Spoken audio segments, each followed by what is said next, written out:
Medicina de la Universidad Regional Autónoma de los Andes, Uniandes, de la ciudad de Ambato.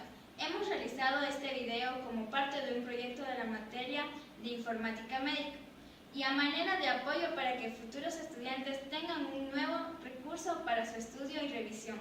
En esta oportunidad, como parte de la materia de embriología, les vamos a hablar sobre Introducción al Desarrollo del Ser Humano. Capítulo 1. Introducción al ser humano en desarrollo. Desarrollo humano. El desarrollo humano es un proceso continuo que comienza cuando el ovocito, óvulo de la mujer, es fecundado por el espermatozoide que proviene del género masculino. Los procesos celulares de división, migración, muerte programada, diferenciación, crecimiento y reorganización transforman el ovocito fecundado en una célula altamente especializada y pluripotencial, llamada cigoto. La mayor parte de los cambios tienen lugar durante el periodo embrionario y fetal. Sin embargo, también se producen cambios importantes durante la lactancia, la niñez y la adolescencia. Hola, mi nombre es Yesenia Bravo y a continuación les daré el tema de periodos del desarrollo embrionario. Periodos del desarrollo. Es habitual dividir en periodo prenatal antes del nacimiento y postnatal después del nacimiento. Los principales cambios acontecidos antes del nacimiento se ilustran en la tabla cronológica del desarrollo prenatal humano, como vemos aquí en la figura 1. El estudio de esta tabla revela avances visibles durante la semana 3 hasta la semana 8, es decir, periodo embrionario. A lo largo del periodo fetal, los tejidos y los órganos se diferencian a medida que crece el feto, como miramos en la tabla cronológica del desarrollo fetal.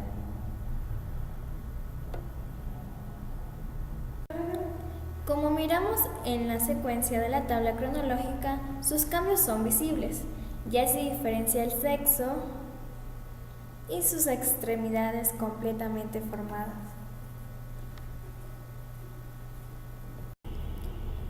Óvulo, o en latín ovo. Las células germinales o sexuales femeninas se producen en los ovarios.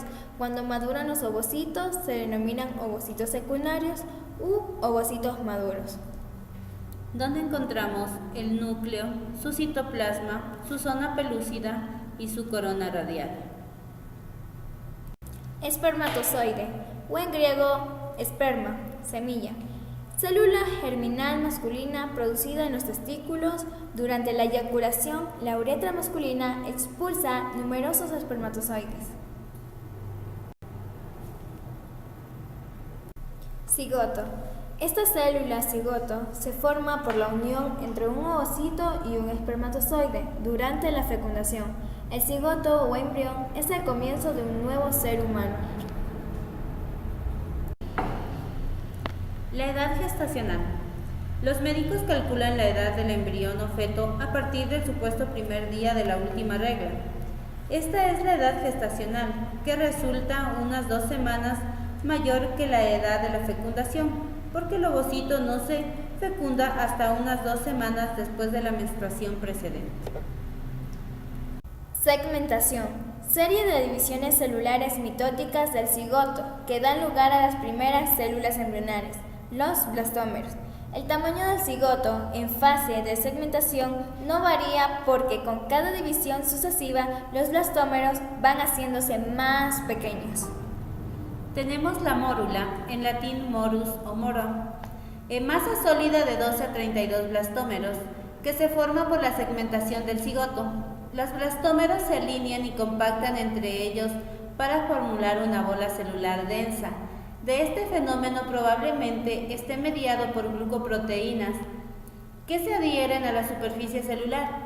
El estadio de la mórula ocurre de 3 a 4 días después de la fecundación, justo cuando el embrión primitivo entra en el útero. Blastocisto, o del griego blastos, germ. A los 2 o 3 días, la mórula entra en el útero desde la trompa uterina de Falopio. Enseguida aparece una cavidad llena de líquido en su interior, la cavidad blastocística. Este cambio transforma la mórula en blastocisto. Implantación. Proceso durante el cual el blastocisto se adhiere al endometrio, la mucosa o revestimiento del útero, para alojarse en su interior. El periodo de preimplantación del desarrollo embrionario es del tiempo transcurrido entre la fecundación y el comienzo de la implantación, y dura aproximadamente 6 días.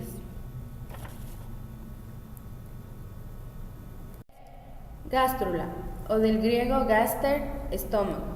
Durante la gastrulación se forma un disco embrionario trilaminar o triestrificado, tercera semana. Las 3 capas germinales de ectodermo, mesodermo y endodermo se diferencian después en los tejidos y órganos del embrión.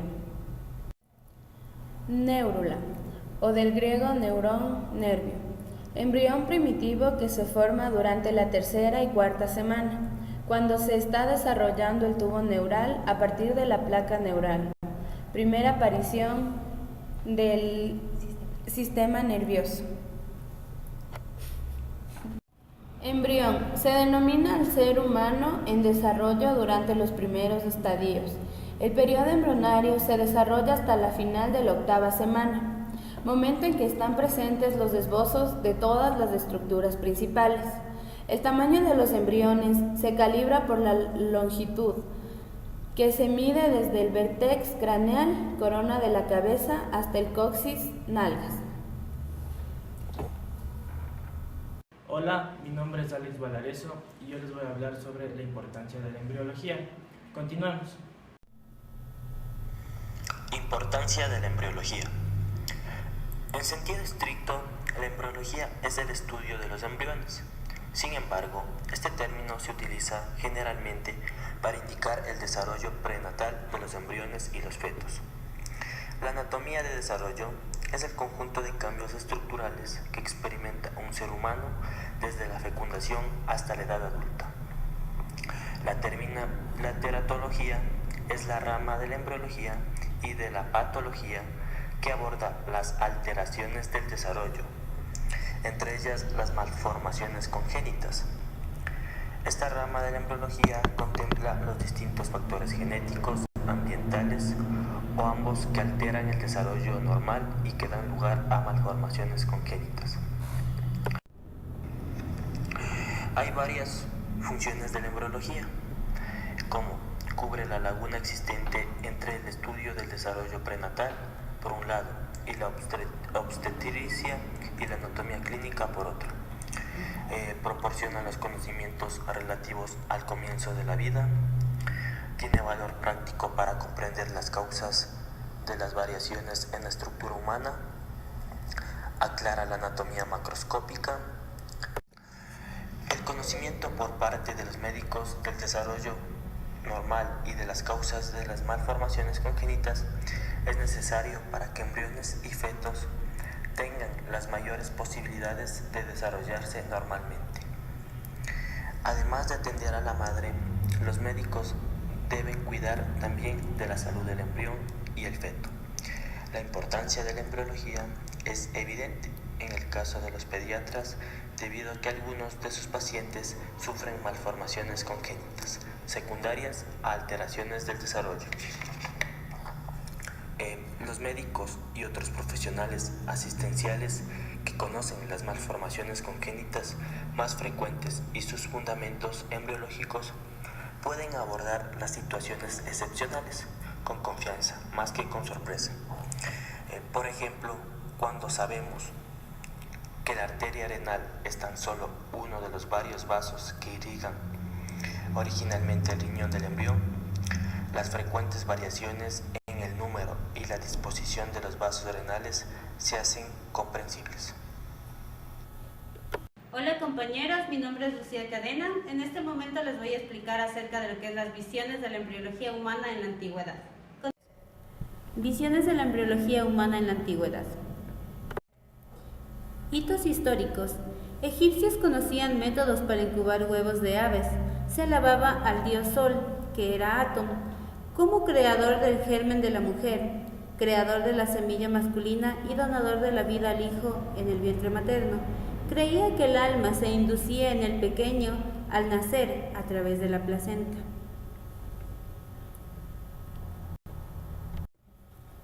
El tratado sánscrito sobre la embriología india dice que a partir de la conjugación de la sangre y semen empieza a existir el embrión.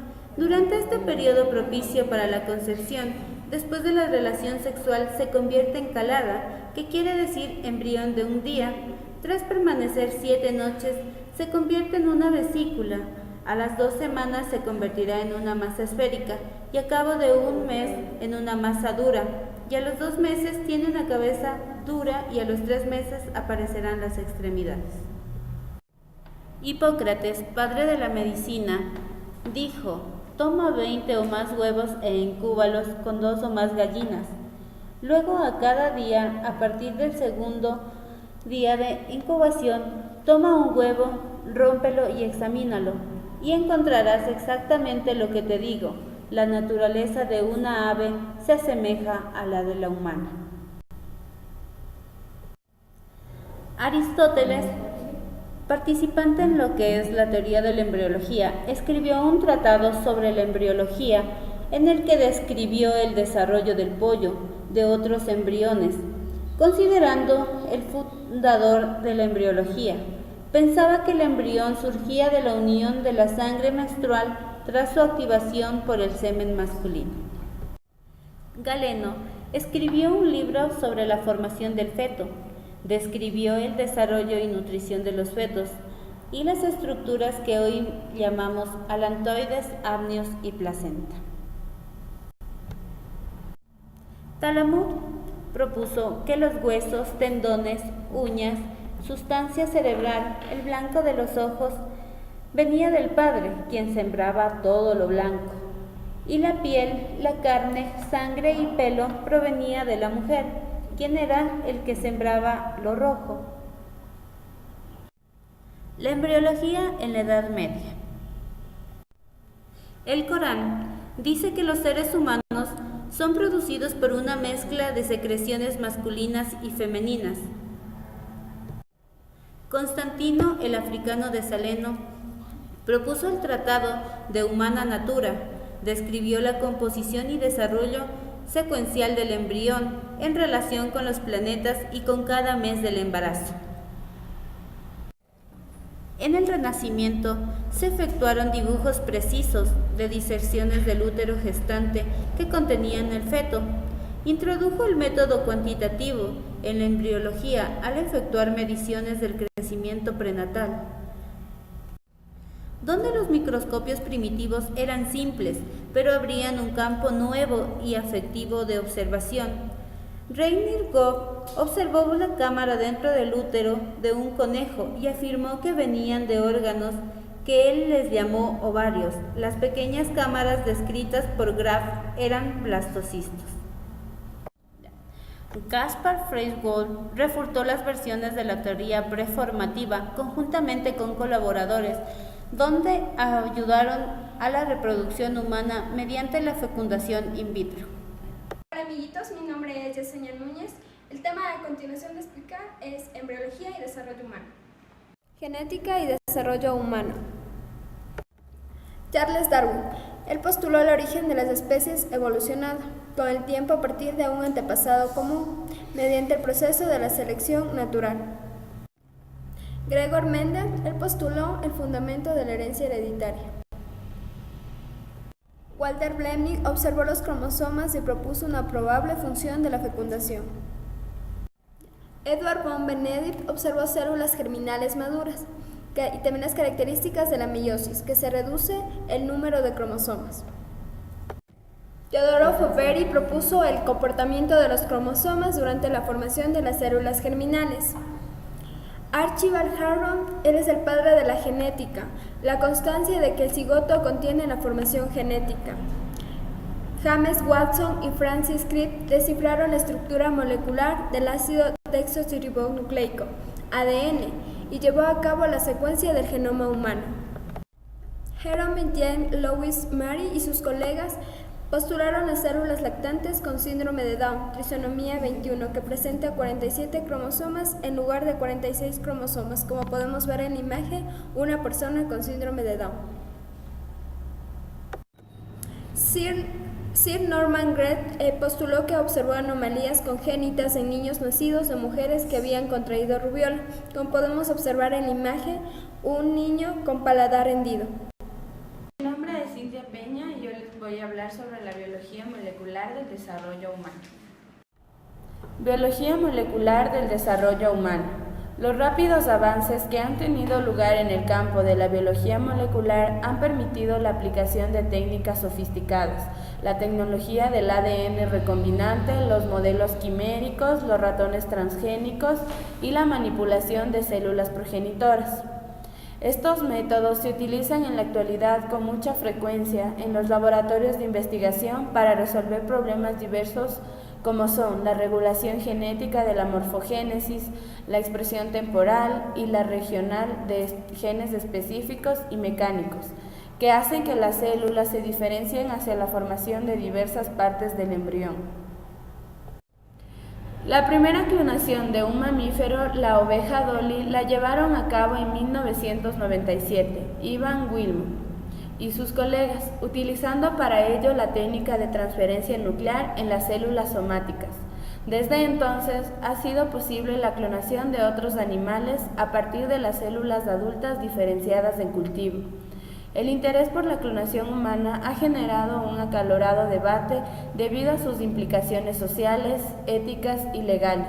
Por otra parte, existe la preocupación por la posibilidad de que la clonación pueda dar lugar al nacimiento de niños con malformaciones congénitas y con enfermedades graves. Las células progenitoras embrionarias humanas son pluripotenciales, son capaces de actuar en renovación y se pueden diferenciar hacia tipos celulares especializados. El aislamiento y reprogramación de las células progenitoras embrionarias humanas en cultivo es un método que ha abierto una gran esperanza en lo relativo al tratamiento de enfermedades crónicas, como la esclerosis lateral amiotrófica, la enfermedad del Alzheimer y la enfermedad de Parkinson, así como otros trastornos degenerativos malignos y genéticos. Hola, mi nombre es Jonathan Linares y les voy a hablar sobre términos descriptivos de la embriología. Términos descriptivos en embriología. En algunos casos se utilizan los equivalentes en inglés de las formas latinas estándar de diversos términos, como espermatozoide, que viene de la palabra espermio. Los epónimos utilizados con frecuencia en la clínica se incluyen entre paréntesis, como trombouterina, que viene a ser trompa de falopio. En anatomía y en embriología se utilizan diversos términos para indicar la posición y la dirección, y también se hace referencia a los diferentes planos del cuerpo. Todas las descripciones del adulto están fundamentadas en la asunción de que el cuerpo está en posición erecta y que los miembros superiores están colocados de manera que las palmas de las manos tienen una dirección anterior, en lo que se denomina posición anatómica.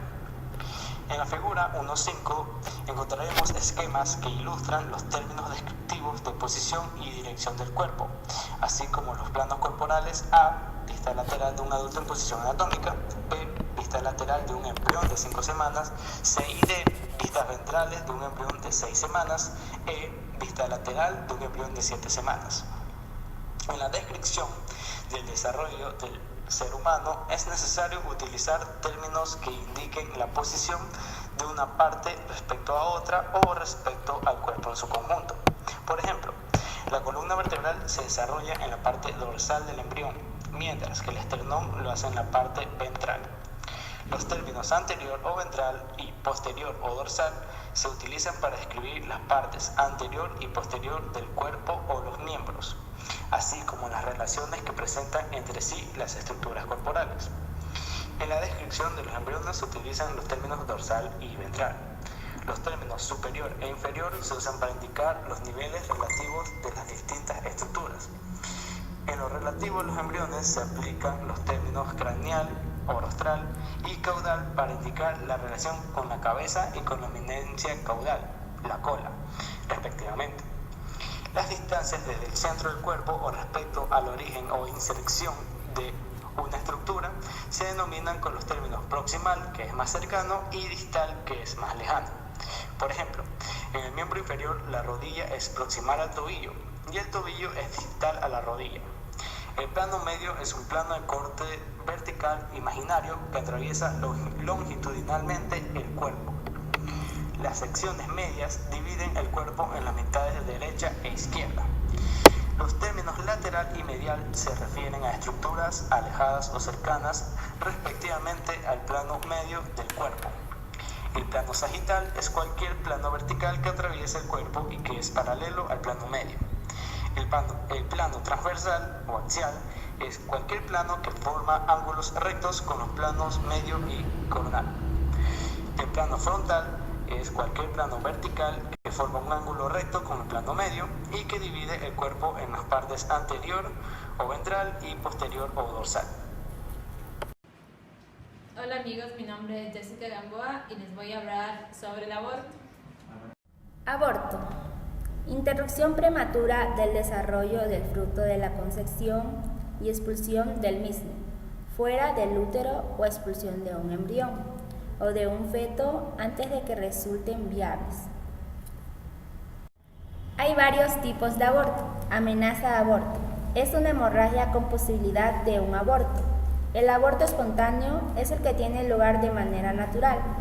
El aborto habitual es la expulsión espontánea de un embrión o un feto muerto.